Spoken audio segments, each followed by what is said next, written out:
Assembly ఎన్నికల్లో rebel అభ్యర్థులు దూకుడు పెంచుతున్నారు. ప్రధాన అభ్యర్థులకు దడ పుట్టిస్తున్నారు. వారి గెలుపు అవకాశాలను దెబ్బకొట్టేందుకు తీవ్రంగా కృషి చేస్తున్నారు. తమకు అన్యాయం చేసిన పార్టీకి రివెంజ్ తీర్చుకునేందుకు రెబల్ అభ్యర్థులు సమాయత్తమవుతున్నారు.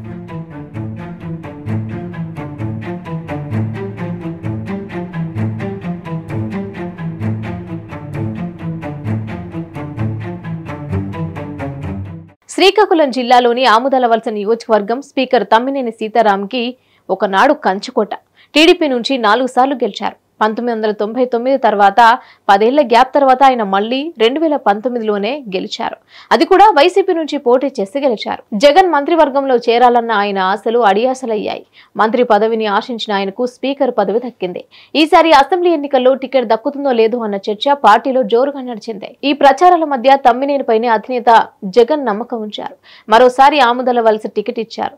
దాంతో తమ్మినేని సీతారాం తన రాజకీయ జీవితంలో 10వ ఎమ్మెల్యే అభ్యర్థిగా పోటీ పడుతున్నారు.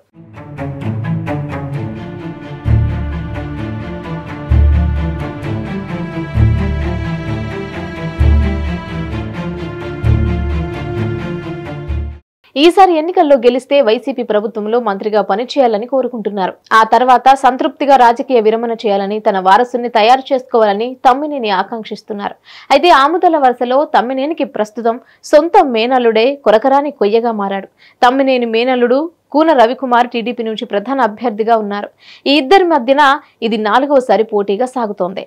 ఆముదాలవలసలో టీడీపీకి మంచి బలం ఉంది. కొంతకాలం పాటు వైసీపీ పటిష్టంగా ఉండేది. ఆ తర్వాత రాజకీయ సమీకరణాలు మారిపోయాయి. తమ్మినేని అభ్యర్థిత్వం పట్ల అసంతృప్తితో ఉన్న కొన్ని వర్గాలు సహాయ నిరాకరణ చేస్తున్నాయి. సువారి గాంధీ అనే నేత వైసీపీ పార్టీకి రాజీనామా చేసి ఇండిపెండెంట్ గా పోటీకి దిగుతున్నారు.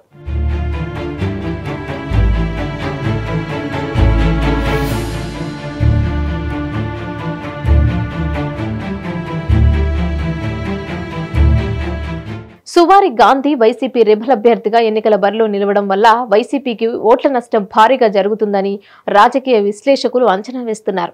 తమ్మినేని తన సొంత నియోజకవర్గంలో అసమ్మతి వర్గాలను దారికి తెచ్చుకోలేకపోయారని విమర్శలు వినిపిస్తున్నాయి.